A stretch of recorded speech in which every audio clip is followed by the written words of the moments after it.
to Tea Talk. And today we have with us Dr. Mohan Raj, consultant psychiatrist, who helps transgender people to get GD certificates. So, why do we need GD certificate? What is GD certificate, and how do we get it? So, we'll discuss all these questions with Dr. Mohan Raj, and welcome Dr. Mohan Raj to our live today. Thank you. Thank you for inviting me. You're welcome. And I want you to give a small introduction about yourself to our viewers to know who you are. Oh, you want me to introduce? Yeah, yeah. Yeah, see, I'm a consultant psychiatrist based in Chennai. I studied in Stanley Medical College, Chennai, and for my MBBS, then I went to NIMHANS for my MD psychiatry. Did my DNB there, Diploma in National Board. Then I did taught 3 years in NIMHANS as a senior resident. From 2000, I've been in practice in Chennai. And my other interests are I've been doing a lot of preventive work, like speaking in schools, colleges about identifying problems early, treating problems, parenting issues. Uh, Preventive psychiatry is my main interest. Other than psychiatry, I cycle quite a bit. I'm a cyclist. I was a mountaineer earlier. That's about it. Nice, nice, really Yeah. nice. And now coming to transgender patients, how did you get into treating transgender people? And what kind of support or education or resources did you have while you started treating transgender people? See, I don't remember exactly who was the first patient in Chennai, but we have seen transgenders while in NIMHANS, while in training.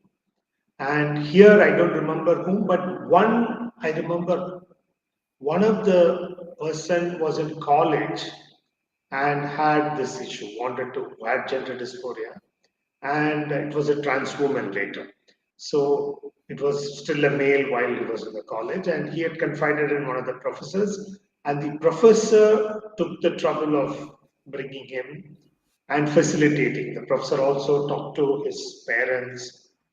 They were very reluctant, and the professor counseled them, then brought to me, and I spoke to the parents. So this is one of the, I don't know whether it was the first or one of the earlier ones. Then there have been people on and off. I don't know.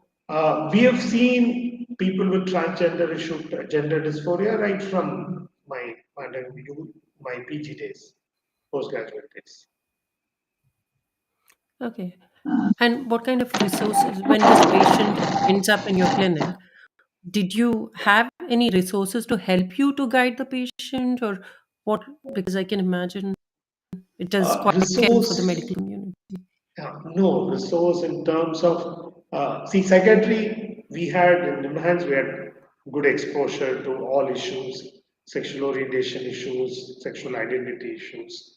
So we were fairly open and very non-judgmental way is what that's the kind of training that is imparted in NIMHANS. So that is there. Then Indian Psychiatric Society also, as a whole country, we have taken certain stand, which is very non-judgmental.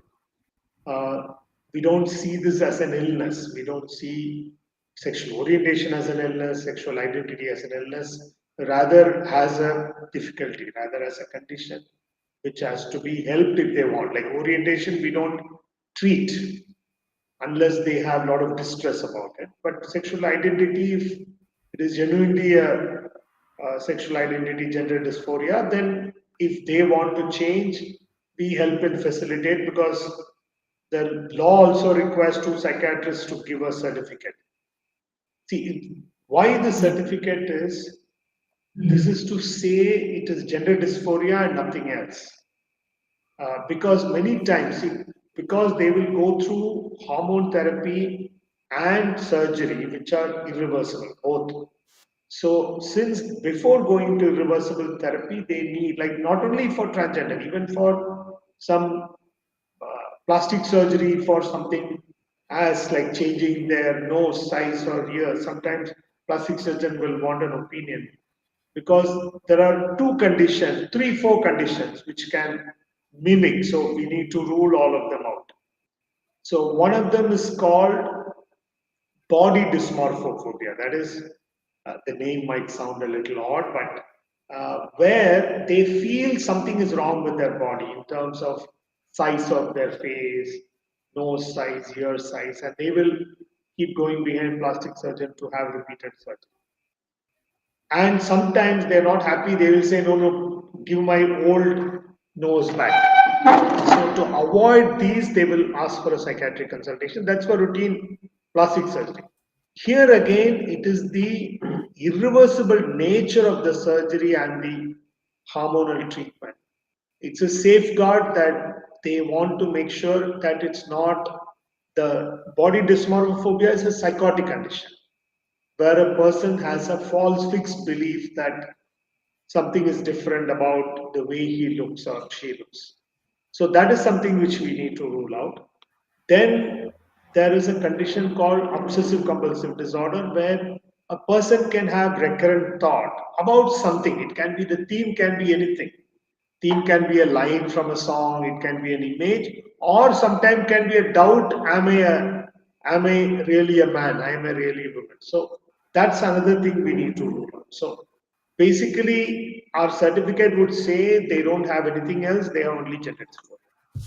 So basically, we are ruling out other things.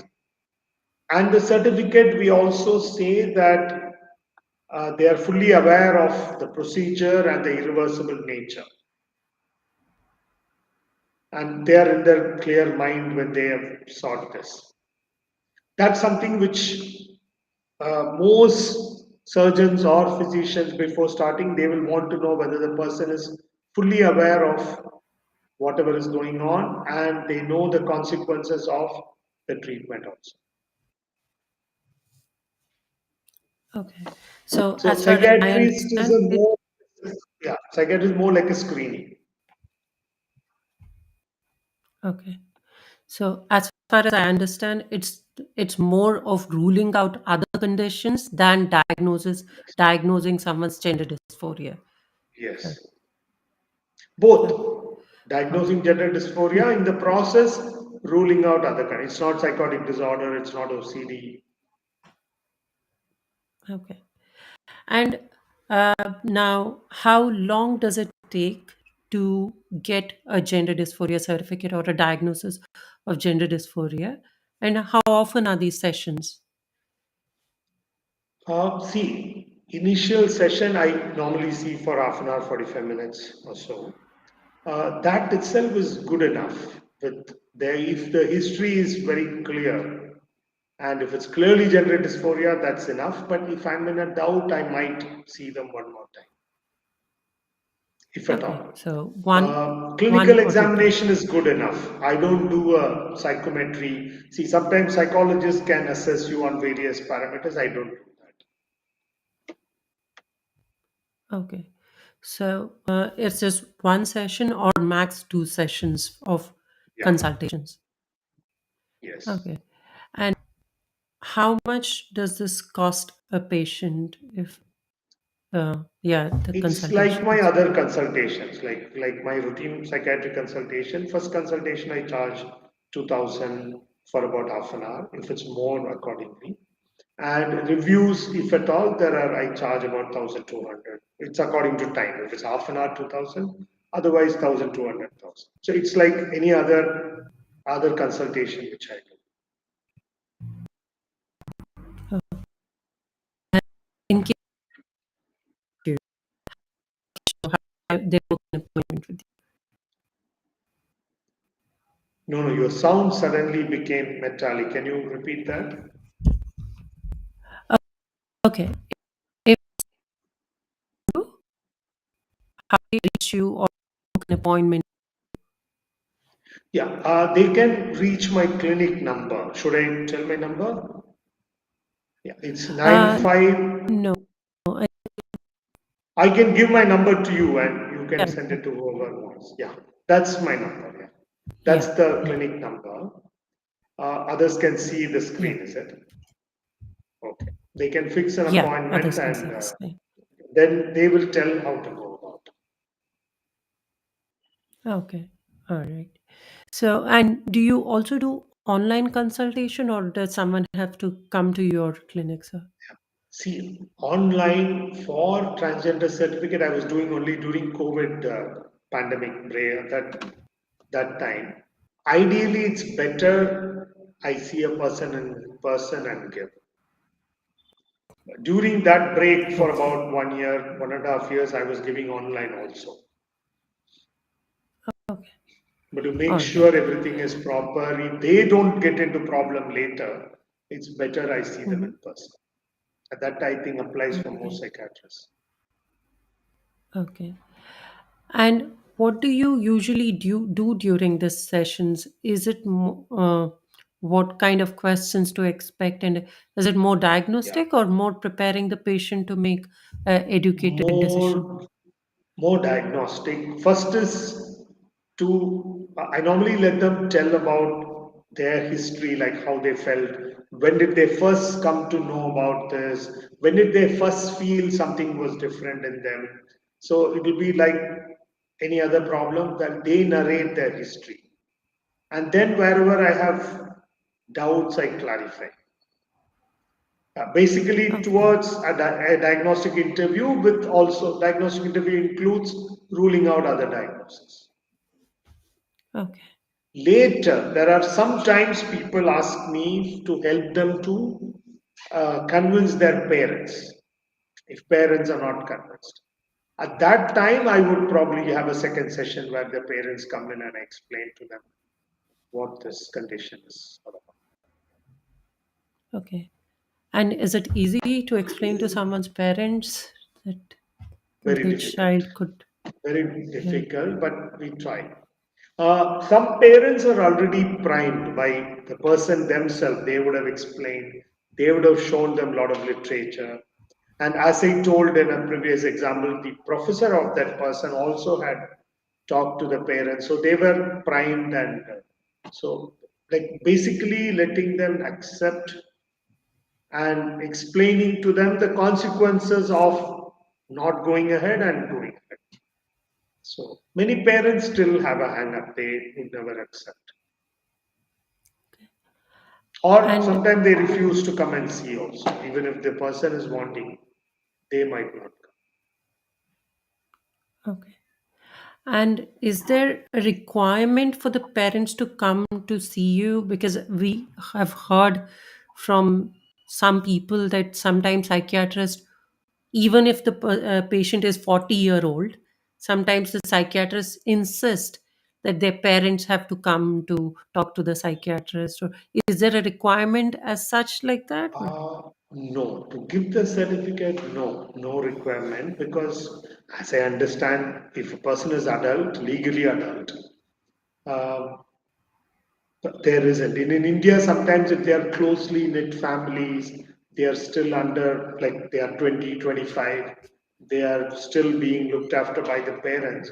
If parents are going to finance them, then they would want to bring their parents. It's not my requirement. I'm not insisting parents should come. If the person thinks that parents are going to take care of the surgery and the treatment, then they will want the parents to be involved. So at that condition, like it's not a pre-requirement.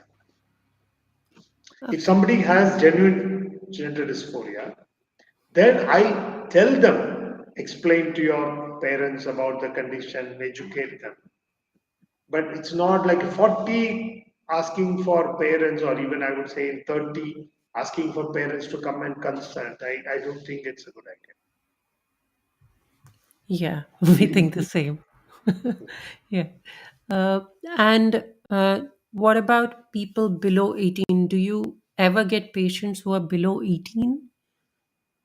Sometimes, but I tell them they need to wait. If they have parents' approval, that's different. But if they don't have parents' approval, it will be difficult. Even legally, it's not sustainable. So not only me, but endocrinologists or surgeons will hesitate because you can get into a lot of legal issues. Yeah, yeah. And if the parents are agreeing, and if they're below 18, then the consultation is possible, you say. See, there are times people come who are not in touch with parents. Parents are far away. They don't want to involve parents. So certification is possible. Okay, all right. And for the certification for getting the letter of gender dysphoria, is there any biochemical or radiological or any uh, blood investigations or sonography or anything It's required? not mandatory, but in case there is a doubt about certain condition, then a hormone test like basic ones like thyroid, sexual hormones, it's not mandatory for the diagnosis of gender dysphoria because physical features would tell you that most of the hormones are working fine. So I don't normally do. Okay. And what is it usually that with blood tests that has to be ruled out? Like, is there any Okay. conditions that? You are asking about hormone tests. Yeah. See, because the person will also be seeing an endocrinologist. Now, the endocrinologist will start hormone therapy only after they have a baseline of most of the hormones. Not only sex hormones, they will have a wide variety because giving anything will have impact on other hormones. So they would do a panel. So sometimes I am not the first person who's seeing them.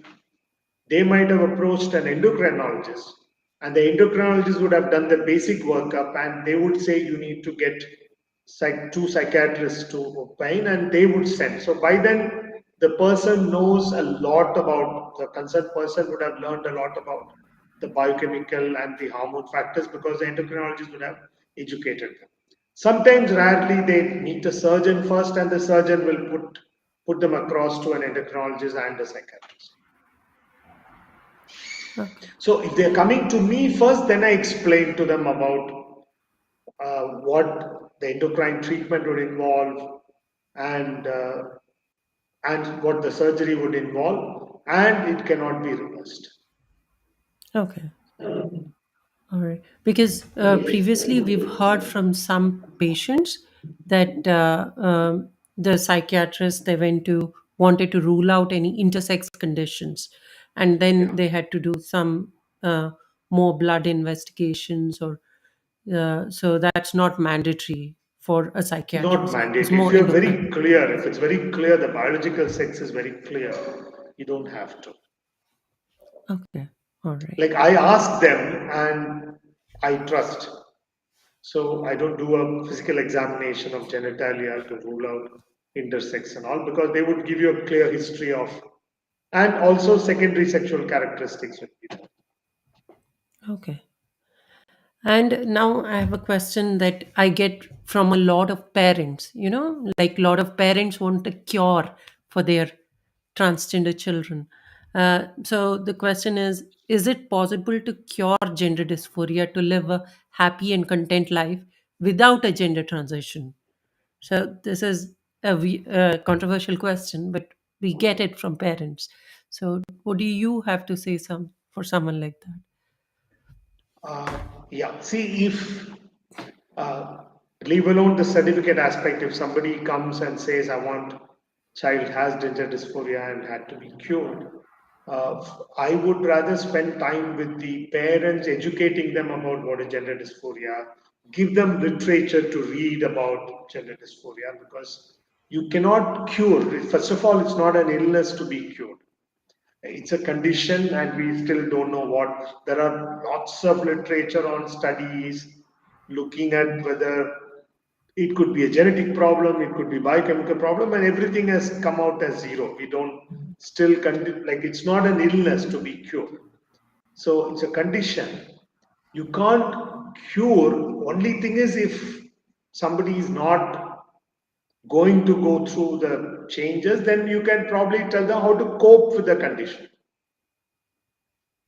how to cope by continuing with the same biological. That is their choice. I, as a psychiatrist, shouldn't say continue if it's a person who is biologically male but is a trans woman. I'm not the one who should be saying cope with being a woman, a male.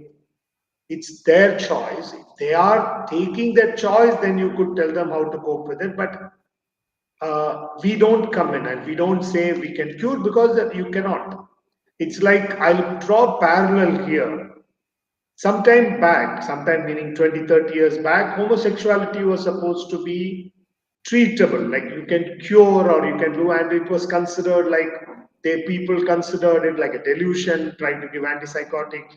People considered it like an obsession, continued to give anti-obsessional drugs. Nothing was giving any kind of benefit. There are behavioral therapies. Now the official stand world over of psychiatrists is it's not an illness. It's a condition and let them be, where don't interfere. Similarly, here the problem is why we come into the picture in the first place is because the law requires two certificates before treatment is started. Otherwise, there's no role for a psychiatrist there. Yeah. Yeah. That's Can you what hear sometimes. me? Yes, sir. Yes. Sometimes Yeah. we also, because there's a question we get repeatedly from parents, we just say the only cure is to let the No, I person live can't. happy. Hello? No, no, I'm not able to hear you clearly. Okay. Uh, is it better Yeah, now, can you sir? also call me? I would probably on the phone. Yeah, yeah, better now, much better now. Okay. Yeah. Okay. So is it okay? So what I said was, when we get questions like that, we just say, "Let your child live the life they want. That's the only cure." So Again, the words went off. Can you also call me on the mobile so yeah, I sure, could sure, get the sir, sound sure. stream through that? Yeah. Okay.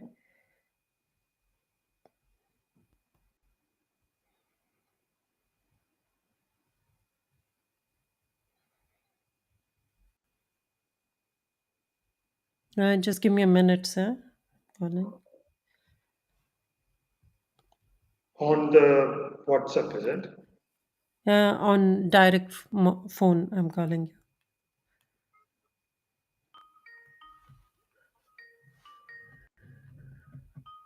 No, no, I have not got a call. No, no, you might have called Okay. the other number. My Okay. phone, my mobile is 938, starting with 9. Yeah, Yeah, I'm calling that. that's, Hello. yes, yes. Yes, sir. So I have another question for you. That is, sometimes we've heard from people that during gender dysphoria consultation, No, no, can you? now this itself is better. Anyway, I listened to one of it. Yeah, tell me again sometimes. Okay. Okay, we get a question saying that that the psychiatrist asked them to undress to examine if there is any intersex conditions and all. Is it a requirement to undress in front of a psychiatrist? Because especially for trans men, it can be really, really dysphoric to dress undress in front of a psychiatrist. So,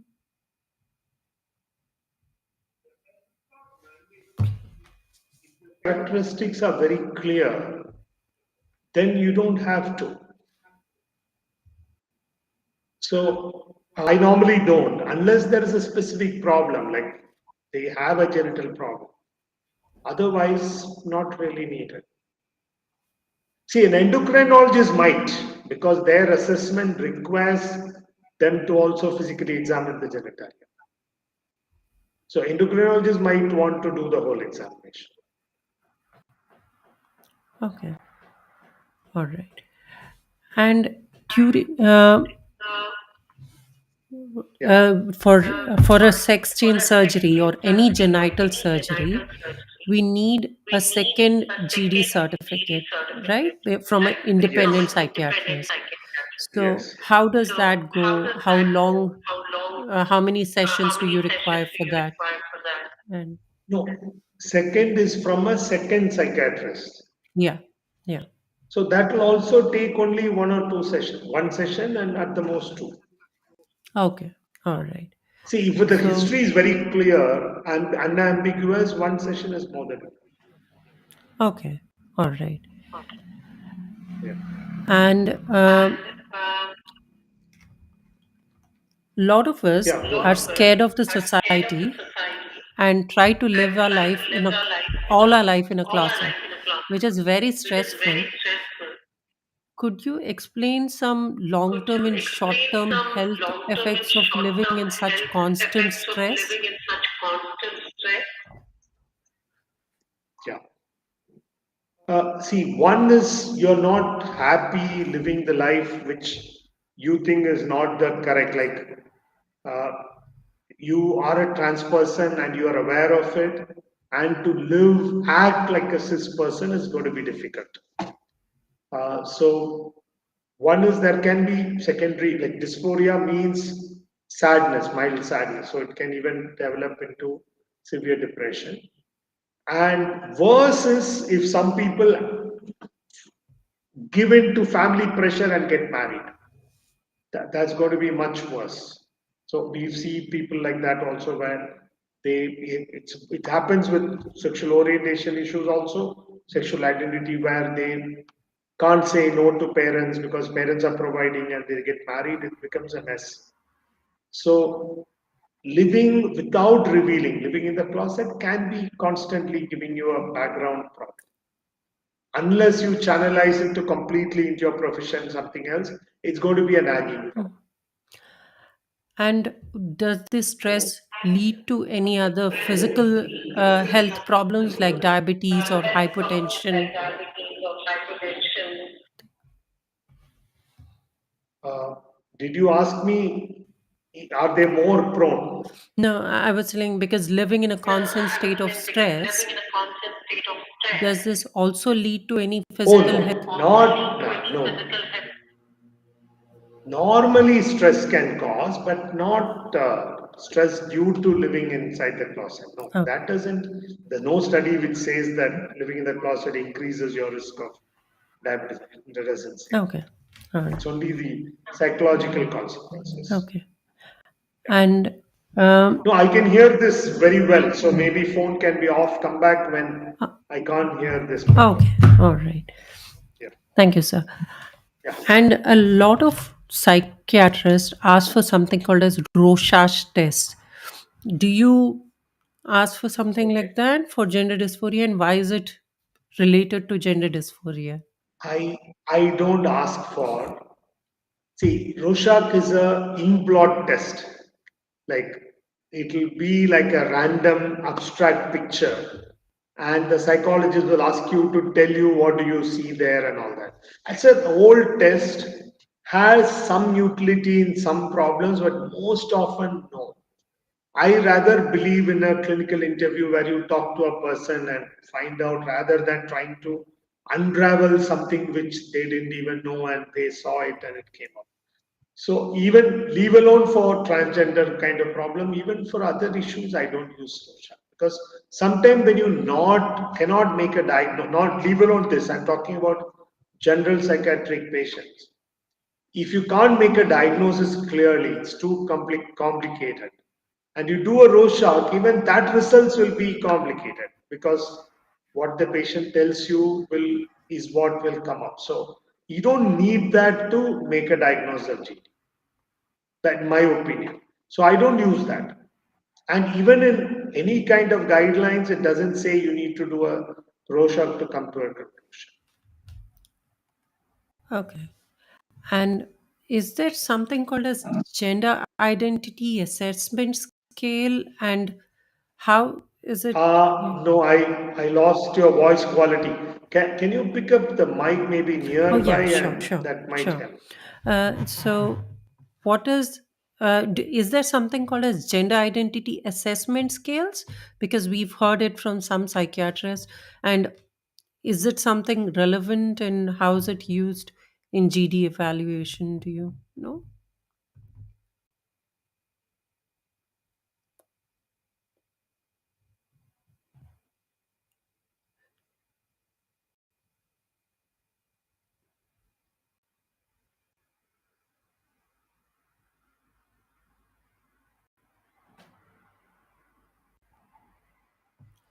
Hello, I think we lost the doctor. So let's just wait for some more time.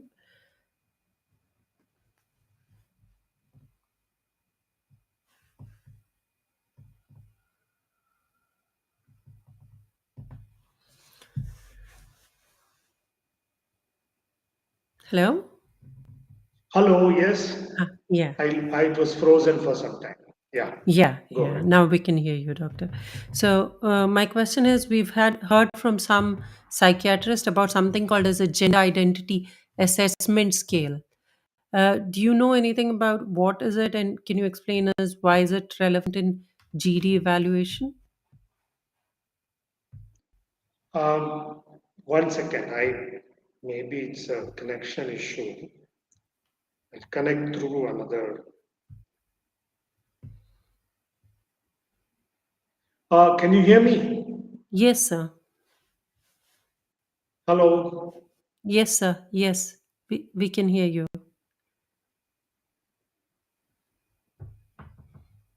Can you hear us, sir?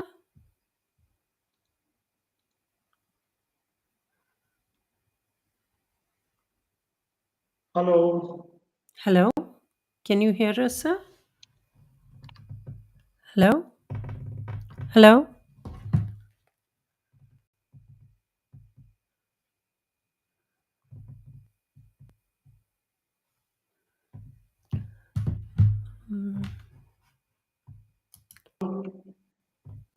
Hello, sir? Can you hear us? Yeah, I've come through another connection. Ah, okay. All right. Yeah, better, So, much better. Yeah. my question was, we've heard from some psychiatrists about something called as a gender identity assessment scales. Do you know what it is and how is it relevant in See, GD? there are assessment scale for practically everything. Standardized scales. I don't use it. Like for example, OCD has scales to measure, especially like I don't use it routinely in my clinical practice.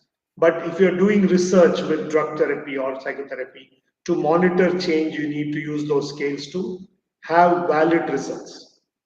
So in those cases, like for depression, there are scales, assessment scale. Anxiety, there are assessment scale. But then in a clinic, we don't sit with a scale and say, okay, you've got 17 out of 35, so you've got depression. No. I'll rather talk to you and find out whether you have mild, moderate, severe. I'm not going to use a scale. So scales are used in research either for assessment in a large scale study population or when you're giving an intervention and you're assessing at various points of time.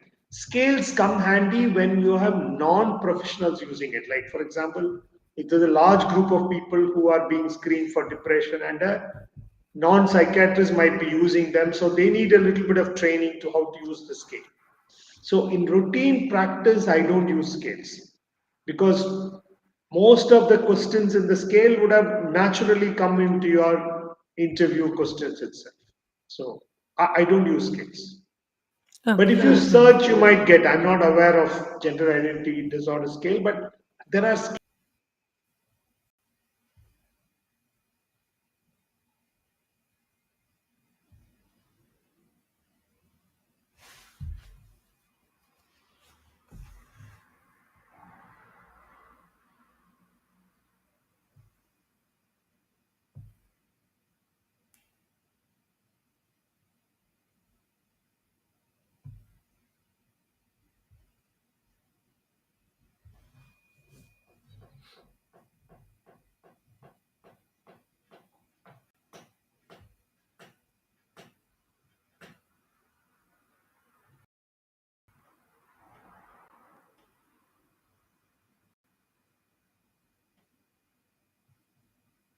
I think we lost the doctor again.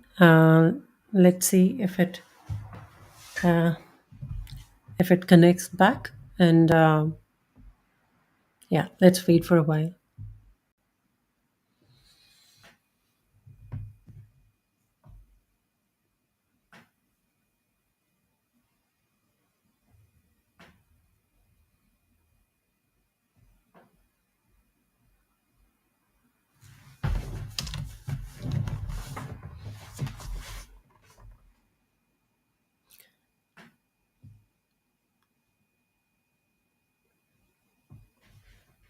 In the meantime, we, if anyone wants to contact Dr.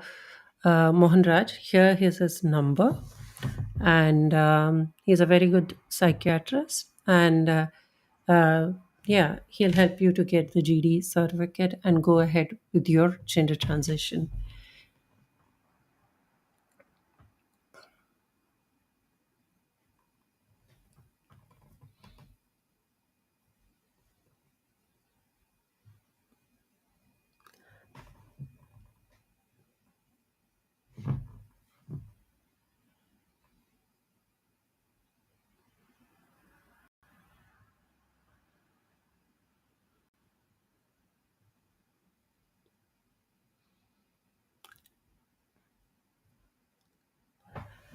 And so, in the meantime, I'll tell you a bit of story about how my GD certification went.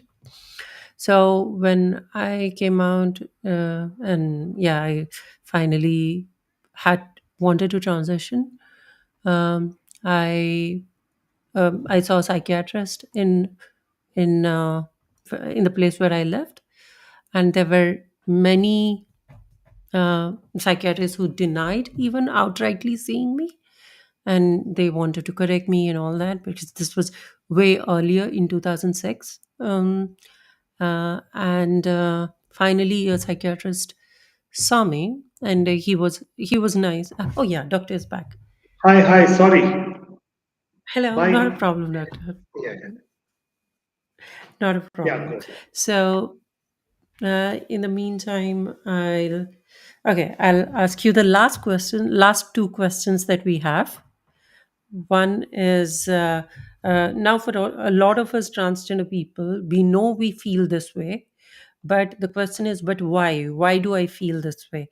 Is there any compelling scientific hypothesis, or why are certain people born as trans? Or is there any neurological underpinnings that makes us feel this way? Do you? Yeah, there is a lot of research that have looked into this.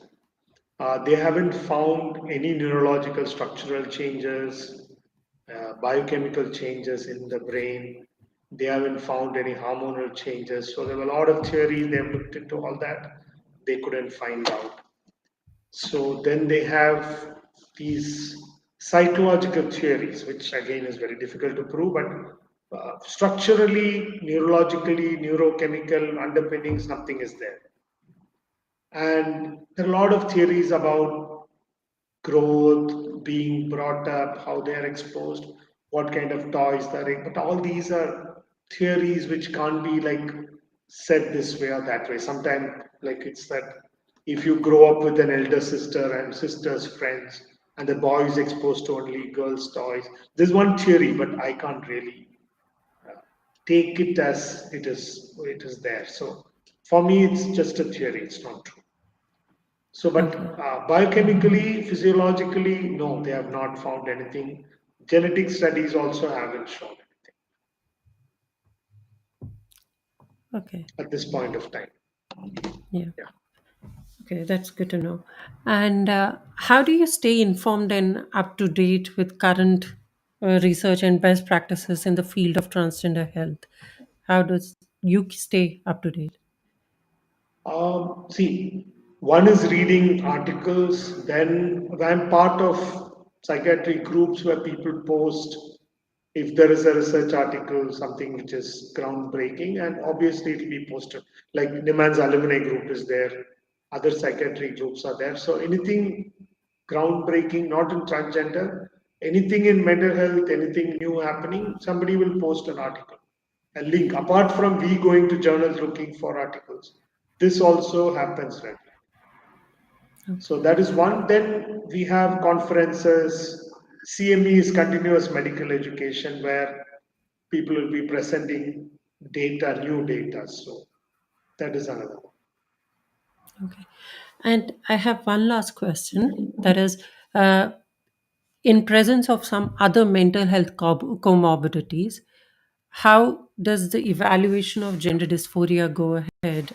How does it complicate the evaluation? Yeah. See, if they have another comorbid psychiatric problem, it's mandatory we treat it before we think about gender dysphoria. Like, for example, if they have a psychotic disorder, it's then we need to treat the psychotic disorder before, because if they have multiple other delusions, this or could also be a delusion. So, when there is schizophrenia or delusional disorder as a comorbid condition, obviously we are not going to give a certificate. We need to concentrate on that and treat. Now, if there is severe depression, and if the depression is due to gender dysphoria, then treating depression itself will make things better, and they'll have a clear, because they're making some major life decisions. And major life decisions have to be taken without too much influence of extreme emotions. So, if they're severely depressed, treat depression, then evaluate for gender dysphoria. Okay.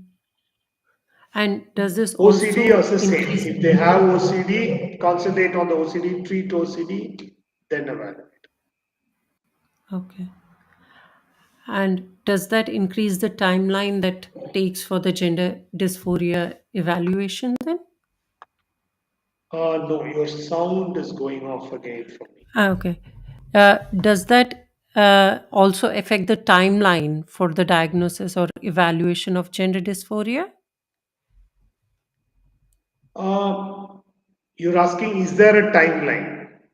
Yeah, it does it affect, because otherwise you said one or two sessions are enough. So, yeah, See, as I said, if it's very clearly gender dysphoria, yeah, see, a person who comes to me is not going to suddenly come with a first thought for us yeah, to dig deep and find their gender dysphoria. They would have spent months, sometimes years before they read up about gender dysphoria, they read a lot, so they're fairly well informed. yeah. So, since they have been reading a lot, they're able to clearly tell what they're going through. Okay, all right. Okay, doctor. Thank you very much for your awareness about gender dysphoria and helping transgender people to go ahead with their transition, because this is not something all the psychiatrists in India do yet. Uh, there's a lot of stigma, lot of taboo, lot of misinformation, even that creates as a barrier for transgender patients to seek support. So thank you for Yeah. being there, and thank you for Thank uh, you. being one of the pioneers in helping transgender people. Thank you. Thank you. Thank And you for inviting me today to share a few words. thanks. And to all our viewers, thank you for joining with us. We hope next time we have another interesting doctor or a lawyer who can help us with some more information about transgender people. Thank you very much. Bye.